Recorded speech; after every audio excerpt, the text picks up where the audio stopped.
Okay. And hi everybody, and welcome to series 3 of Hannah Hosts.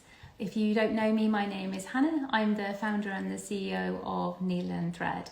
And what I'm doing is I'm doing a series of interviews with people that I love in the industry or in slightly different industries like illustration or jewellery or furniture. And these are people that inspire me, and I hope that they'll inspire you. So today I'm being joined by my guest Anabela Chan. I'm sure you already follow her. If you don't, you can just find her at Anabela Chan on Instagram. She is an amazing jewellery designer. She's got quite an extraordinary business, and I'm super excited to be talking to her today. Now, interestingly, Anabela and I have known each other for many years. In fact, we worked together for a few years a while ago, and we both launched our brands in 2013. And what's quite interesting about the two brands is that we share a lot of the brand values actually, and a lot of our appreciation for product design, and we both really try to deliver product that suits all ages of women, and at a price point that's, you know, reasonable and as fair as we can, with in line with the supply chain and all the, you know, running costs that come with a business. I think what Anabela's achieved in the last 7 years or so is quite extraordinary. And for those of you who do know her brand or follow her, you'll see that she has every Hollywood A-lister wearing her brand. I mean, it's quite extraordinary, from J-Lo to Anne Hathaway to Rihanna. There's nobody really that doesn't wear her product. And really what Anabela and I share as friends and as creative businesswomen is our love of nature. And for anyone who knows Needle and Thread, I mean, look, this is my home, welcome, this is my kitchen. So, there's flowers everywhere, and I'm wearing a Needle and Thread dress today that's full of floral motifs, and Anabela's very much the same. And I know that she seeks a lot of inspiration from nature as well. So I'm really excited to get stuck in and talking to her about things like that. Anabela, at the same time as all this, is juggling a family of 2, and she's recently just launched her second store in London in Sloane Street, and she's managed to do that through the COVID lockdown. So, you know, it'll be quite interesting to hear from her about how her journey went with that as well. So anyway, I won't keep you waiting any longer. Let's ask Anabela to join us. And if you just keep your fingers crossed for me, everyone, because there's often a little hitch with Instagram, but I'm sure her request will come through any minute. And I've got lots of little images to show you as well as we go through of some examples of her work. Let's just see if the request has come through. I'm just going to scroll in case. Bear with me, everybody. The joys of technology, huh? Okay, so I haven't had a request just yet. So Anabela, if you're watching, perhaps you can just send one through. Oh, look at all these comments. Hi, everyone. Wow, from Saudi Arabia. Hi. I'm Brazil. Oh, thank you. So I appreciate as well this. So we're London based, so we're in the UK. It's 12 o'clock lunchtime, our time. So if you are, bless you, watching from Brazil or Saudi, and you're in a completely different time zone and it's a bit late or a bit early for you, don't worry, we'll be uploading this just as soon as we can this afternoon. There's Anabela's request. Our guest is on her way. Okay. Yeah, so you can watch at your own leisure. So please don't sit up into the early hours watching this if you are overseas. Oh, UAE. Okay, great. Hi, Anabela. Hi, Hannah. How are you? How are you? Yeah, I'm good. How are you? Good, thank you.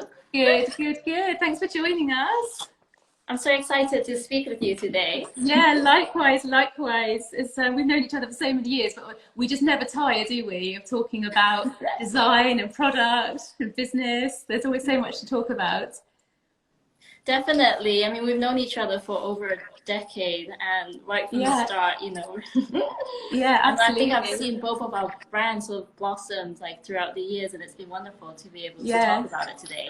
Yeah, absolutely. Well, thanks again for joining us. So Anabela, I touched on it just in the intro before you joined us. I think you've had a really interesting career path and quite an unconventional one. So what I'd love to start talking about that, because you haven't always been in jewellery, have you? No. So I went from architecture to fashion and then to jewellery. So I think I'll tell you from like the very beginning. I mean, I was born in Hong Kong, where I lived until I was 10. And then my family moved to Paris, and my sister and I attended boarding school in the UK, down in Brighton by the seaside. So sort of growing up, I mean, I was always very academic, but I also loved drawing and art and design. So it was very much like when I sat my A levels, I did my sort of art and design, design and technology, and then physics and math, you know, so the two sides of the brain. And Yeah. when it comes to sort of choosing, I mean, I always knew I wanted to work in fashion and in design. But then I had quite sort of a traditional upbringing where my father always wanted me to do a professional degree. So that's when I started looking into architecture. But having said that, I did sort of went around all the art foundation courses, and to see like, you know, how people work and the kind of work they were producing. And some strangely at the time, I just didn't feel a connection to any of the art colleges. And then I went on to the UCL Bartlett School of Architecture summer show, and I was completely blown away by the creativity and the ambitiousness of all the work that was on show. Yeah. It was so much more than just sort of skyscrapers and houses. I mean, it was about some spatial design, materials, sort of that very human connection, and it was just so interesting. And I thought, you know, this is where I want to go, and so I applied, and started sort of my journey in architecture. It was interesting because at the beginning, I mean, I really wasn't very good because it was not something that I've always wanted to be. And so I was among some of like the most talented sort of students in the world at architecture school. And so I really had a lot of catch up to play, you know. I almost sort of read every book in the library, and I would spend all my time visiting buildings locally and abroad as much as I can to sort of experience it and to learn from it.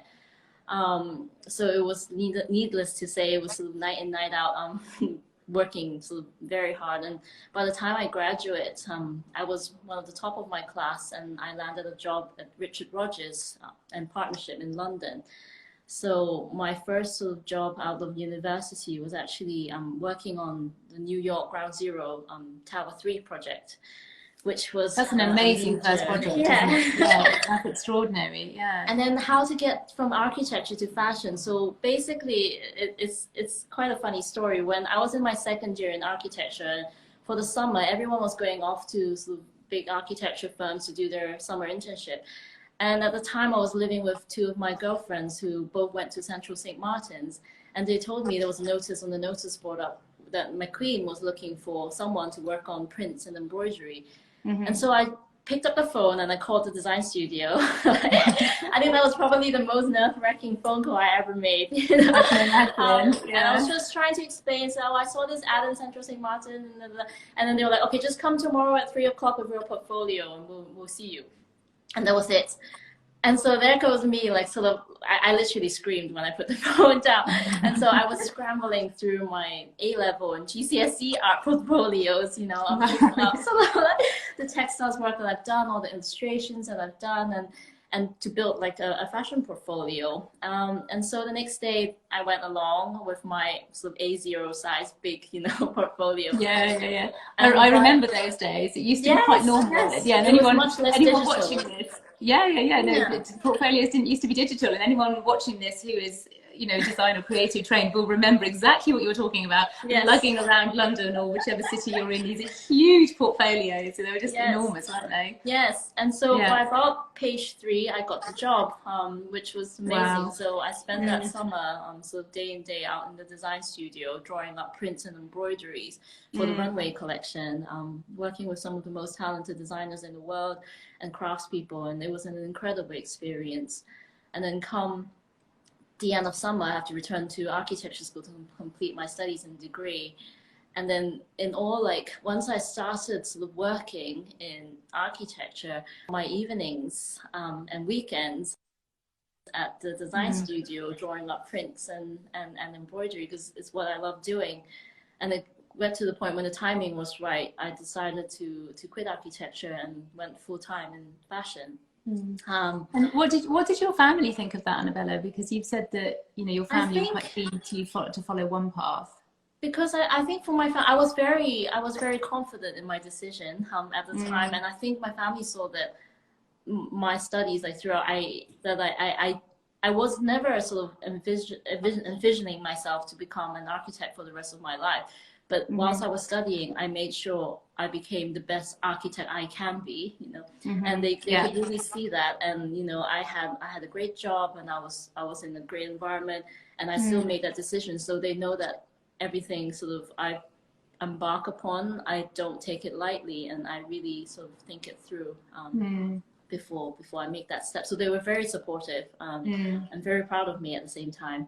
And so I think it's important to know that what you study doesn't necessarily mean that you are confined by that field, and to have the ability to actually work across, you know. Definitely, and I think there are lots of people watching this that will be, you know, quite pleased to hear that, because I know lots of people who have gone down one studying route. It's not necessarily what they want to do with their life, but it's a big decision, isn't it, to suddenly say, well, actually, I'm not going to be an architect, even though I've just spent, what, 6 years, was it, of your life? 6 years. It's a long time. It's a long time. That's a long time to really refine those skills and to, you know, to graduate in something. But it's nice to listen to you, because it's obviously you're such a success story where you have just like followed your heart. But it's, I think, quite difficult for some people to make that leap, isn't it? I think it is daunting. It can be daunting as well for everyone. But I often think that, you know, no experience is ever lost, because you always learn from it, and you would take what you learn from it and you can reapply it in a different field. And I think it's very simple for me that we all only live once, so we've got to do what you love to do and what sort of sets your heart and soul on fire. And you have to try and give it a go.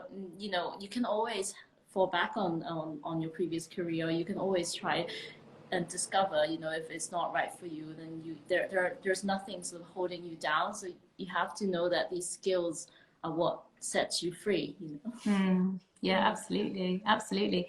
So Anabela, tell us, so you're now in the world of fashion. Where do we go now? Because there's quite a big stepping stone, isn't there? Yeah, so from McQueen, I then went on to work with you, Hannah, at All Saints previously, which was also a big learning stage for me on the business side of things, on how to run the fashion brand and how not to run a fashion brand, sort of in different ways. And I learned about sort of how to range plan and how to do sort of pricing architecture and sort of the more like business side of the fashion industry. And then I guess about maybe 4 years down the line, I started to really miss sort of making things with my hands, because I love designing, I love drawing, but at the same time, I love making and working directly with materials and experimenting. And so I had a place at the Royal College of Art to train my master's in goldsmithing and jewellery that I kept deferring sort of year after year because work was going so well. And it got to a point that I can't defer it any further. And that's when I decided to take the plunge to go back to college and complete my master's. And what was that transition like for you, Anabela? So, you know, by then, obviously, when we were working together, you'd become sort of your career girl, you know, and things were going really well for you. And, you know, I mean, it was, if not an even bigger jump, I would say, from architecture to fashion, because I think I became sort of one of the youngest senior designers at the time. I was 24 and sort of flying around the world, going on research trips and building relationships with suppliers, and it was really, and I loved it. But at the same time, so I was missing that sort of maker spirit in me, and I think I knew I always wanted to start my own brand and my own company. So for me, it was a very clear and kind of firm decision that I. And did you always know? So when you say you wanted to always have your own brand, did you know that it would be a jewellery brand, or were you sort of not? Were you still finding your way up until this point? I've always loved jewellery, because I think, having worked in fashion, what I find I love is that it transcends sort of seasons. It's not seasonal, and it transcends generation, and I love that. You know, the slow pace of designing, creating fine jewellery. And I think to be able to, I think it is the most magical thing you can wear. It's for something so small that you can hold in the palm of your hand. It can hold so much like emotions and memories and feelings, and it's really empowering. It's something, as soon as you put on like a fabulous cocktail ring or earrings, it really uplifts the spirit, and for me, like, it is magical. Yeah, absolutely. So tell us about your studies. So I trained for 2 years at the Royal College of Art, and in that time I did a myriad of competitions. I learned a lot from all the technicians. And the beauty of being at the Royal College of Art is you really get to make the most of the resources. And I would be in the glass blowing workshop, you know, working with the glass blowers, and I'll be in the metalsmith workshop, working with the silversmiths and goldsmiths. And it really sort of gave me the opportunity to work across the board with different materials and to build sort of my aesthetics and to actually start developing my own handwriting and language and what's important to me. Yeah, absolutely. But I mean, when you joined Anabela, your peers were they were more advanced, weren't they? I mean, yes, you told so me you a had lot a lot of of catching up to do. Yes, I have a lot of catching up to do. A lot of my peers, I mean, came from a bachelor's of arts in jewellery and bench skills from the industry. So I really learned from the very beginning, from scratch. And I think my technicians will tell you, I'll be in there first thing in the morning, I'll be in there throughout the night, and I'll be the last to leave. So honing in from how to like make a ring to how to carve and wax and doing stone setting workshops. And I was like a sponge trying to soak up as much as I can. But I loved it because having worked in the industry, to be able to go back to college it's such a luxury. To have the time to actually slow down and just to do anything you want to do and explore that, it's the biggest luxury, I think. Yeah, absolutely. Yeah, I think there are lots of people here who have busy careers and they'd quite like to step out and do a creative course for a couple of years. But again, that's quite a difficult thing to do because, you know, once you get into the stream of a career and you know, I think it's tempting to stay there, isn't it? But you really jumped with conviction into something that you wanted to do. It's true, because when I went on all our trips in the industry, you know, you would be sort of flying at a business class, staying at 5-star hotels, and then going into flying sort of like budget airlines and staying at like hostels with like it is that sort of like non-glamorous side of it too. But I think I was just so excited to be doing, to have that freedom, you know, and I really reveled in every day. Yeah, and absolutely. I mean, what a lovely way to spend a couple of years. But it's not like you were just, you know, being creative. I mean, you were planning to launch, weren't you? So through the whole of your education, you were planning this brand launch, weren't you? Yes. So I launched my brand on graduation. At my graduation show, I was very fortunate to have won a series of competitions. So I had an award with Vogue Italia, who gave me editorial space in their magazine, and design award with the Goldsmith Craft and Design Council, which sponsored me with my first starter studio at the Goldsmith Center. And then I've also done a project with Studio William, designing dessert cutlery, and so I had a product already sort of exhibiting at the V&A and sort of being sold nationwide. That came with a grant that helped me kickstart my brand as well. And I met the buyers from Selfridges, the Conran store, and Louisa Via Roma at my graduate show, and I launched my brand with these three retail partners. And that's incredible. And I think it's maybe worth putting that into context. So if we rewind back to 2012, did you graduate, Anabela, or was it 2013? Yeah, 2013. 2013, and like I mentioned in my introduction, that's when we both launched our brands. Now, Instagram did exist. I mean, Instagram launched in 2010, but Instagram was not a vehicle in 2013, was it? That you could really catapult and launch a brand. Whereas now it's such a, you know, it's such a lead merchandising factor for most businesses. But when you and I were building our businesses, actually wholesale was really absolutely fundamental, wasn't it? And getting into those really top doors in the early days. I mean, that was your marketing, that was your brand positioning, wasn't it?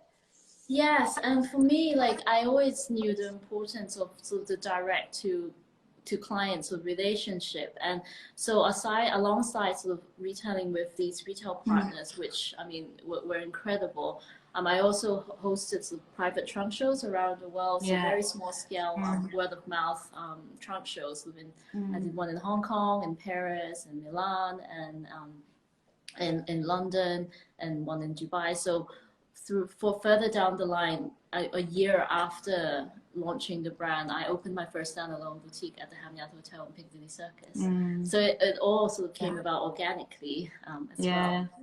It's amazing. And for anyone who hasn't been to Anabela's stores, they're absolutely stunning. Definitely worth a venture out if you are indeed near London at the moment, and you are going out. But Anabela will come onto your store service shortly. But obviously, you're offering a very safe, COVID-friendly service, aren't you, at the moment? Yeah, different times.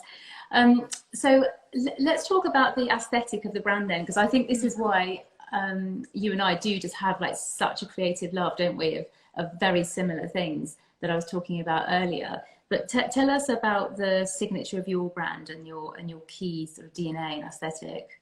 Sure. So in terms of like design aesthetics, I mean, for me, my happy place is always in the wild, in nature, whether that's snorkeling in the Great Barrier Reef or just exploring the jungles in Argentina and Brazil. You know, and these are places that I'm most inspired and most sort of overwhelmed. It really takes my breath away when I'm in a surrounding by incredible nature.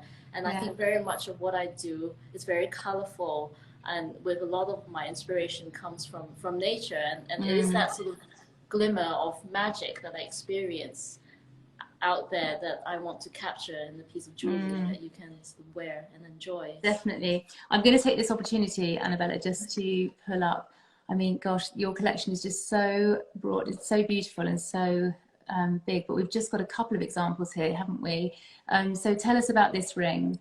So this is the Fuchsia Sapphire Panettone ring. So the actual form of the ring is inspired by the Italian cake, you know, dessert. I have a major sweet tooth, as you know. You do, I know you do. Yeah, you definitely do. And so the colors of the stones are sort of all actually inspired by the plumage of the lesser flamingo. So you get these different shades of blush pink into sort of vermilion and fuchsia pinks. So very much sort of two of my great loves, birds and Italian sweets. Yeah. What's not to love? Yeah, what's not to love? I'm just going to bring up another couple of images here. So I love the color. I mean, your use of color as a brand is exceptional. I love it. Thank you. So this is my Paraiba ocean ring. So it's inspired by the glistening Mediterranean Sea. So in the center, you have an opal. It's a lab created opal. So an opal grown in the science lab rather than mined from the ground. It is 90% silica, 10% water, so it has the exact gemological composition as a natural opal. And I've surrounded it with Paraiba tourmalines and white diamonds. Oh, I'm actually wearing a pink version of this ring on my hand. Oh my gosh, okay, right. Well, everyone can rush to the store afterwards.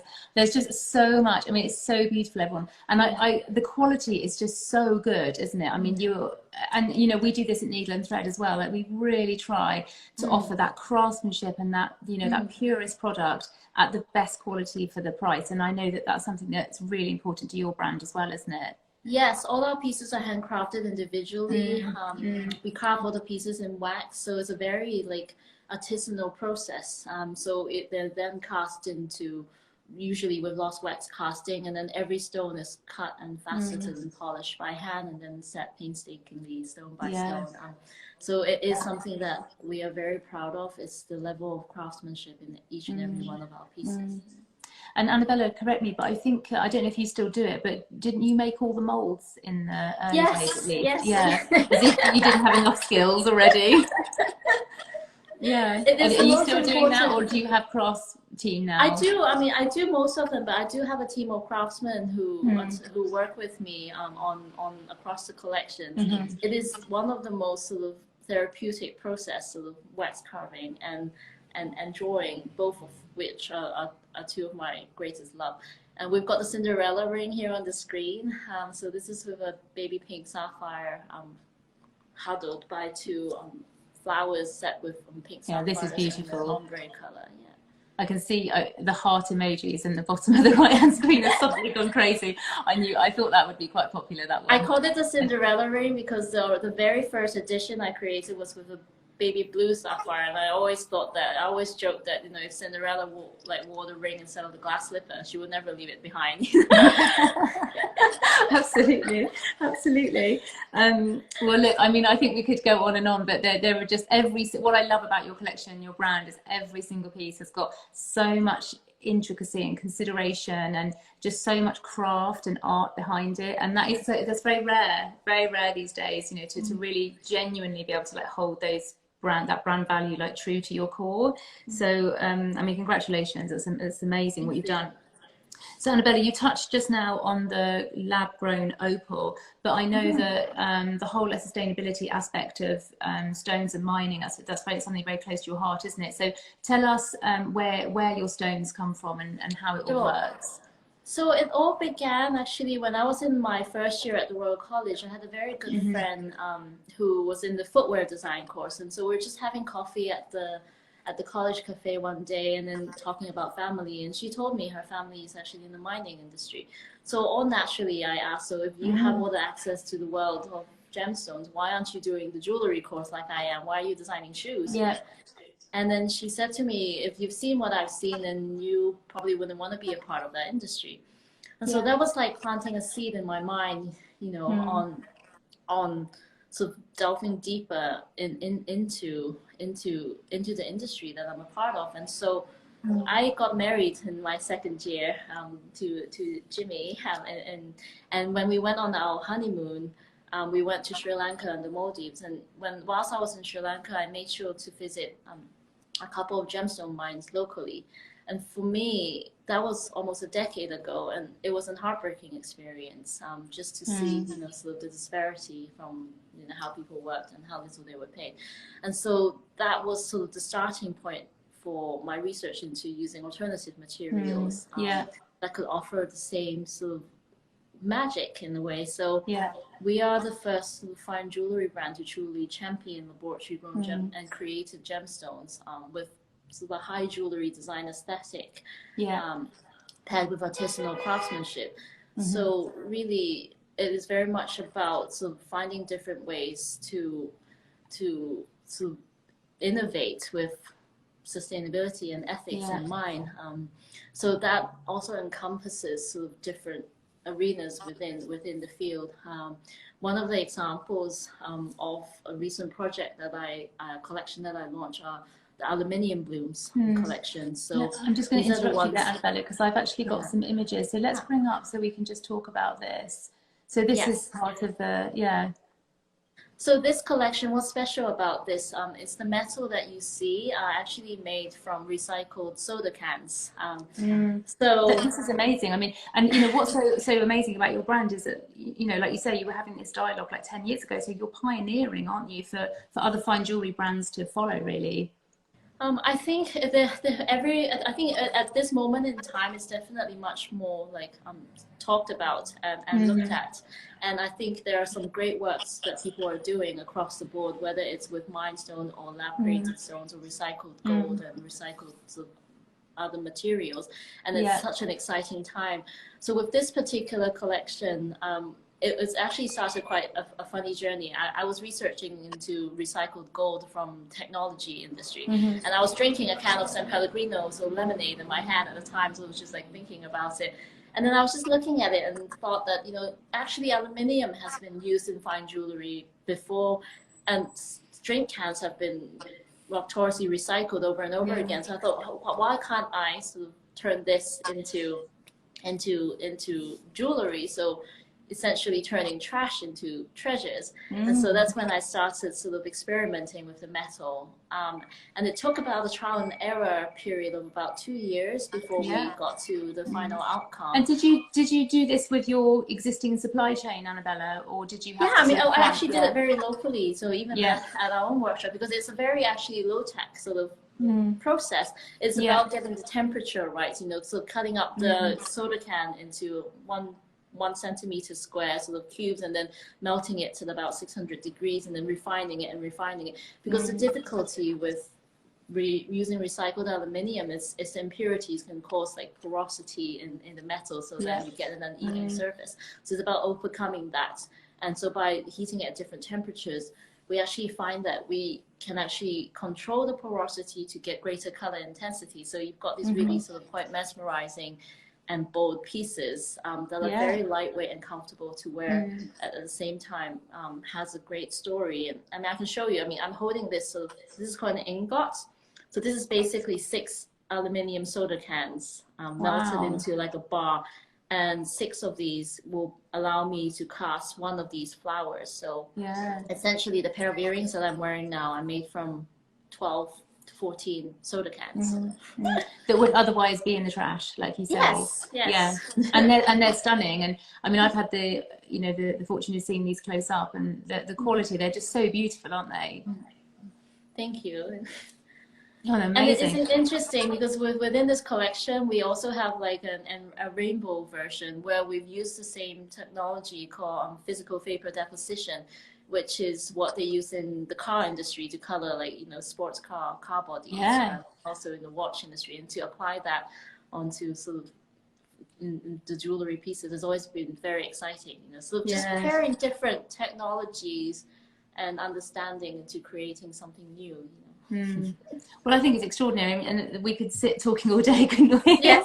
I mean, yeah, Anabela and I would often go for lunch, and 2 hours would just go like that, wouldn't it? So look, let's start talking about who is the brand for. So, Anabela Chan, like, what was the view? Like, who did you want to be dressing when you launched? It's always been like in my mind that I wanted there to be something for everyone in the collection, and I love that our customers sort of range from sort of late teens all the way to their 70s and 80s. So it really is across the board, at every age and at every sort of demographic, and I love that, to be able to do that.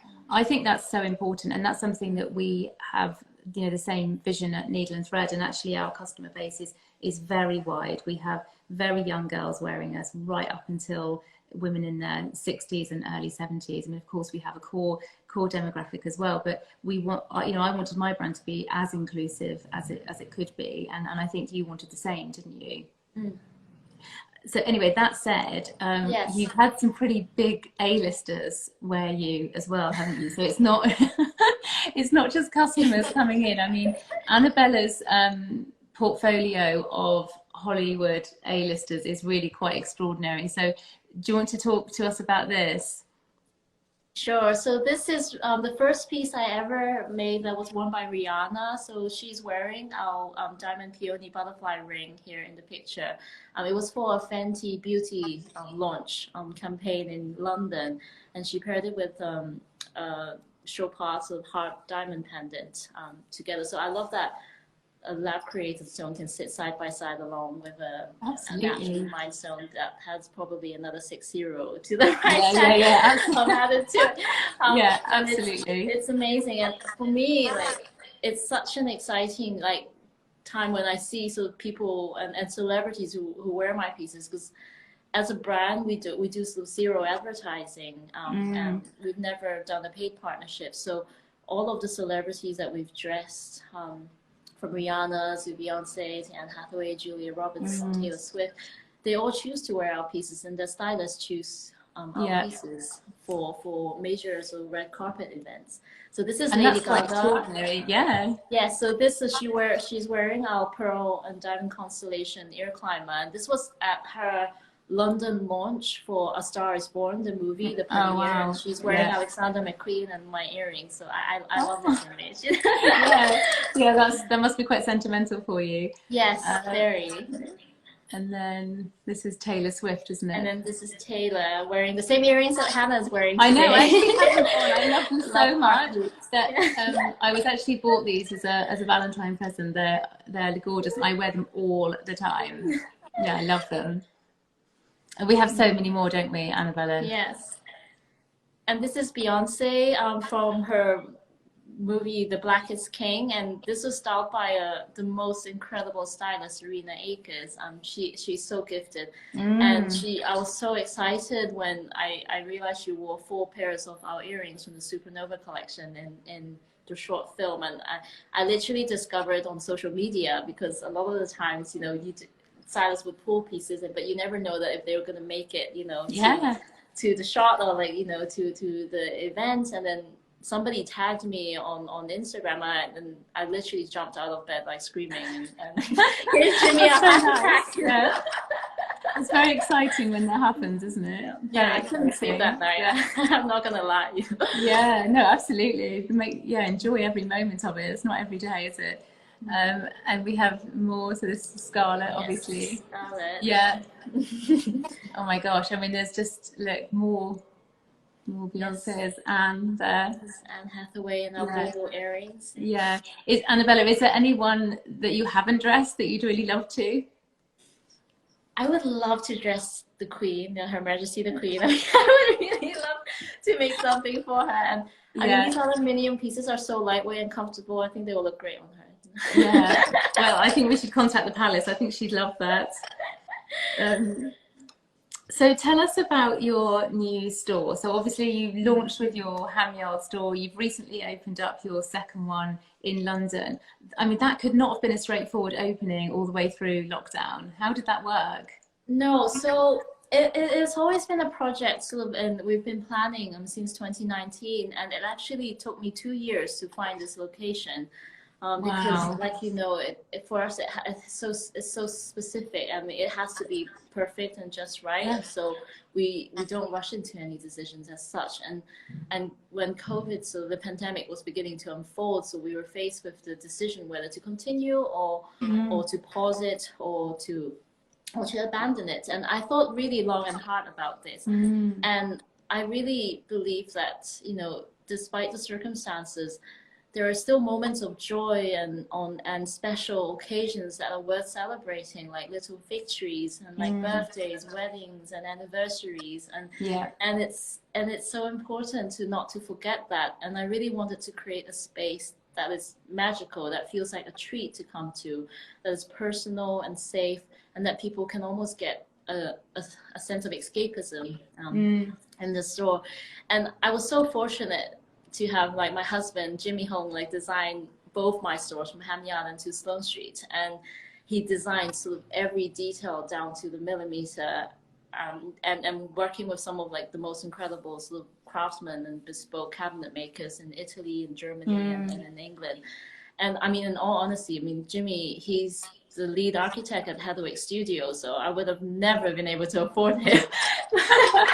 And Anabela, didn't you meet him when you were studying to be an architect? Yes. And my friends in fashion always used to joke that I only did architecture to find my husband. So. Well, look, I mean, I don't think that's why you went to architect school, but I do think it's quite handy when you're trying to open up stores. I think having an architect's husband is very helpful. Yes, and here's an image. I mean, Anabela's actually sat in her new store today. So what we can see is absolutely stunning. And then obviously up on the left here, there's a picture. And yeah, I'm very happy to say you're wearing needle and thread in that image. Yes. Obviously. I've had so much response with that photo and that dress. I mean, it is just one of the most gorgeous dress I've ever put on. So it's beautiful, isn't it? It's so extra, but in the best possible way. And here's another image. So this is your new store as well. So you can even just from this image, you can see the spec is absolutely top. It looks beautiful. And this is your team, obviously. Yeah, so this is a part of my team I'm very proud of. And I remember we were just chatting earlier, just to say from like the beginning, I was a one-man band for first sort of like several months that I started. And it was interesting because actually when I first graduated and launched my brand, I was working on my own, and at the same time I was consulting as a designer for a startup shoe brand actually that has a jewelry element to it. So I was consulting for them first of all 4 days a week, and then went down to 3 days a week, and then 2 days a week, and then 1 day a week until I could support my brand fully full time.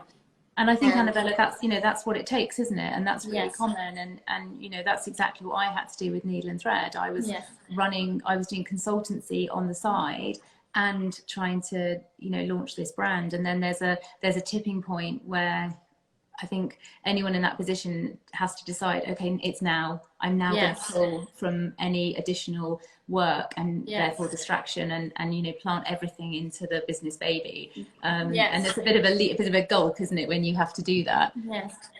Yeah. So I have a wonderful team of 8 in my team, and 3 of them are working mothers, and I also work with a team of artisanal craftsmen all over the world, depending on the project. So it's been really like a a step-by-step sort of growth.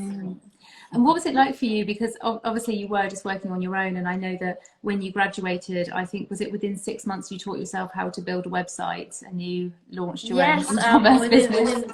Within Yeah. I learned from YouTube videos how to build a website, and an e-commerce website as well. Yeah, but you know, when you're in the early days, it's the best way. Yes. You know, Google, ask a friend, YouTube, anything, just to sort of teach you how to get things moving. So how did it go from where, you know, you're in the beginning, you've designed your own site, you're managing all the orders yourself, you're drawing everything yourself, you're making the molds yourself, you're the shop girl as well. Yes. What was the transition like for you when suddenly your team started to grow? Was it a relief, or was it, you know, was it hard for you? Like, what did you find? It was definitely like a relief, and I'm so grateful to have the wonderful team that I have today. And in the beginning, I remember that the first person I ever hired was actually, I had a friend who had a PR agency, and they had a fashion intern there who wanted to join me to work in the store as a salesperson. And that was like the biggest disaster ever, because he would show up sort of an hour late from work and a little bit hungover, and so very early on in the first week I knew it wasn't the right fit, and so I ended up putting a pause to the workshop for the next 3 months, and I was working at the boutique at Ham Yard for 70 days straight, 10 to 7 every single day without a single break or day off. It was tough, I'm not gonna lie, but it was also one of the most rewarding experience for me, actually getting to meet the people that walk through my door, to hear their feedback directly, and to actually learn from that experience. It's still like very dear to me. So now I still try to spend at least a couple of days in the stores as much as I can to speak to people who actually you know, wear my pieces. Absolutely. I mean, essentially your customers are everything, aren't they? So it's so important to be able to do that.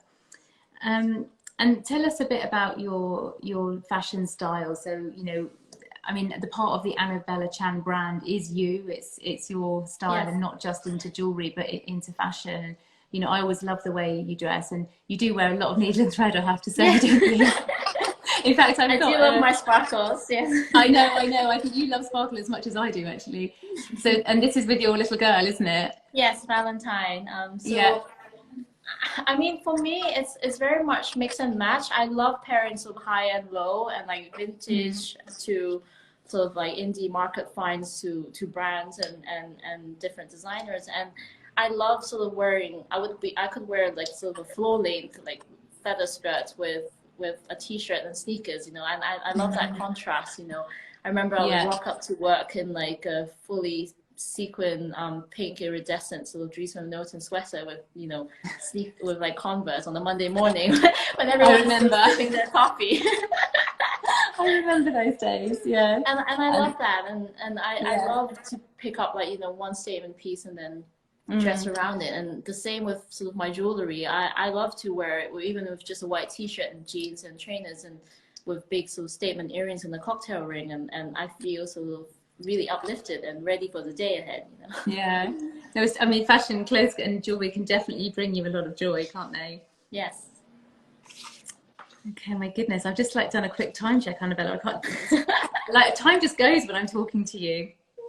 Let's talk about family a little bit. So I think everyone following and, you know, watching us today is going to be thinking, my gosh, you know, this girl is like a different kind of level of a high achiever. I mean, there's, you know, you're trained architecture, you've worked in the fashion industry at the best brands, you've launched your own jewellery brand that's worn by every A-lister in Hollywood. And it hasn't always been easy. And I think, you know, I can definitely, I mean, I've seen you for years and years and years doing this, and Anabela's work ethic is quite extraordinary, and that is what it takes to launch your own brand. And you know, you've earned every single little token of success you've had along the way. But to make things a bit more complicated, of course, you had a family, so and that is a bit of a game changer, isn't it? Yes. So I'm just going to bring up. So I think I've got a gorgeous little picture of your it's your little girl there, and there's. Yeah, your little boy. So I have a daughter. My daughter Valentine is 3, and my son Hendrik is 1.5. So how do I do it? I say with wholeheartedly with a lot of help. You know? It's the only way. And I have the most wonderful husband. First and foremost, we share all the childcare equally. So Jimmy is incredible with the children. And I also have a wonderful nanny who looks after my children as if they were her grandchildren, which I'm always eternally like grateful for. And it really, because we don't have our close family nearby who lives in the same country, it really is reliant on all the help we can get. And so it really is, it takes a village, it's true. And I have a wonderful team at work that supports me so that I can have a flexible schedule to fit around all my nursery runs and you know, doctor's appointments. Yeah, because you do the nursery run religiously, don't you? Yes, Jimmy and I, we do all our nursery runs ourselves, and I love that, you know. And since I've had my second child, I've sort of made a conscious decision to not work at the weekends. So my weekends are 100% reserved for the children. And also most of them, couple of hours every morning, I start at usually 10. So anything before 10, I'm with the children, doing all the fun things. You know? And it's so important. You have to somehow find the balance, don't you, to see them. And tell us about this little Coco Chanel number here. So this is Dress Up as Your Favorite Book Character Day for Valentine. So the first time around she was Frida Kahlo. So this time around I did Coco Chanel, which is a book that she loved. The Little Girls or Little Ideas, Big Dreams. She really loved this book series. And actually, you know, I was very last minute with this outfit because I just one of those things that you forget when you've got like you know, a million things going on. And then so like an hour before she was due to go to nursery, I was like, oh my God, it's favorite character day. So I grabbed this like houndstooth twin set that she already had in her wardrobe. I grabbed a bunch of faux pearls that I had lying around like in my jewelry box, and then I took this this is a vintage 1960s French like hat that we actually bought together on one of our research trips in Austin, Texas, maybe 10 years ago, and I just like plonked that on her, and then I took a camellia flower from the packaging of a Chanel like shopping bag, and I just pinned that on her, and then there she is, a mini Coco Chanel. And your child. I mean, you make that all sound very easy, but I'd imagine there's a lot of parents watching this going, oh my gosh, But I suppose if you're, you know, a jewelry designer and you've got all this stuff hanging around, that definitely makes life easier, doesn't it? But I think interestingly, and I know we've talked about this before, but World Book Day, and any parents listening to this will completely feel this pain. World Book Day every year, so it just comes out of nowhere, doesn't it? No warning, and then suddenly you've got to like create an outfit like within like that night, ready for the next morning. I don't know a single parent who's ready in advance with World Book Day. And then you have Earth Day, Ocean Day, and oh my gosh, I know there are so many on top of everything else that we do. Anyways, it's all fun, isn't it? So we are really beginning to run out of time, Anabela. So to wrap up, let's talk about what's next for you. What's next for your brand, as if you haven't achieved enough. But I know what you're like. I'm sure you've got a few things in the pipeline. Yeah, so I'm very excited to be working on a new project called Atelier Future. So within Atelier Future, it's an umbrella of different initiatives that I'm working on that's about positive change and sort of giving back. And so I'll give you a couple of examples. So I've just agreed to be an ambassador for art and design for my old boarding school. So I'll be mentoring a group of girls from age 13 to 18 who are interested in pursuing a career in design and lucky art. Girls. So I'm very excited to start that, and I'm also working with a group of female artisanal miners in the Umber Valley region in Tanzania through a project called Moyo Gems, where for the first time through the use of blockchain technology, we're able to guarantee the provenance of the stone to the very miner herself, and be able to guarantee that she receives 95% of the export price of the stone she mines. So put that into perspective, this is about 3 to 10 times what she would conventionally received in the past. And it is a real sort of new page in my industry that I'm very proud to have the opportunity to be involved with. So really offering that fully traceable, ethical and sustainable sort of solution with mine stones. So this is also an exciting collection that I'm working on. And then I'm also collaborating with 2 of my girlfriends who've both quit their job to become professional divers. And they both are sort of advocate for ocean conservation and sustainable food sourcing from the sea. So what I'm doing is working on an ocean treasure collection essentially turning ocean waste metals into fine jewellery. And it's all inspired by underwater luminescent creatures that my friend has photographed during dark water diving in Okinawa. So lots of very exciting sort of projects that I can't wait to jump into. Yeah, well, we'll have to touch base again in a few months. We'll see how you're getting on with all of that. And just tell us about this, because I know this was something really lovely that you were working on during lockdown, wasn't it? Yeah, so during lockdown, I worked on several different initiatives, and this is my flower therapy project. So every morning I find myself sort of finding sort of some sort of therapy and calm, like in the garden. And I started painting these watercolors of flowers from the garden. Every morning for about 2 to 3 hours. I'll be sitting there and painting. And I found so much sort of refuge in the time that was so uncertain. And so I saw a New York-based designer sort of doing the same project for New York, so I decided to do it for London. So how it works is I'll paint a flower every day, and it's on sale for £250, and with 100% of it going towards the endowment of a park bench in central London, dedicated to all key workers during COVID-19. Oh, that's amazing. How lovely. So it's been such... And how many days did you manage to do? Because I saw on Instagram at the time, you were doing a lot, weren't you? I'm probably, I'll say about halfway. I've done about 15 so far, so I've got another 15 to go. So I'm slotting in time here and there. You will see some of them are from late night, so I'll be like painting like into the night after I put the kids to bed. So it really... But you are a night owl though, aren't you? I am. Yeah. Ever since I've known you, you've sort of been working, burning a midnight oil for something or other. Yeah.